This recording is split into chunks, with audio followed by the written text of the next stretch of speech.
பொங்கல் செலிப்ரேஷன்லாம் முடிஞ்சுட்டு back to டயட்க்கு வந்தாச்சு. இன்றைக்கி மார்னிங் பிரேக்ஃபாஸ்ட் மல்டிகிரெயின்ஸ் ஓட்ஸை வச்சு இந்த ஸ்மூதி பவுல் தான் ரெடி பண்ணேன். எப்படி மேக் பண்ணலான்னு பார்க்கலாம். இது சாப்பிட்டா 4 ஹவர்ஸ்க்கு நல்லாவே ஃபில்லிங்காக இருக்கும்.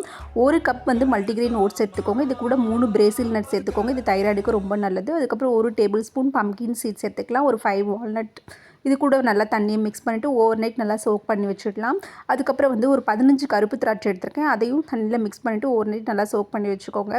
இப்போ மார்னிங் வந்து நம்ம ஊற வச்சுருந்தா இந்த ஓட்ஸையும் எல்லாத்தையும் மிக்ஸி ஜாரில் சேர்த்துக்கோங்க.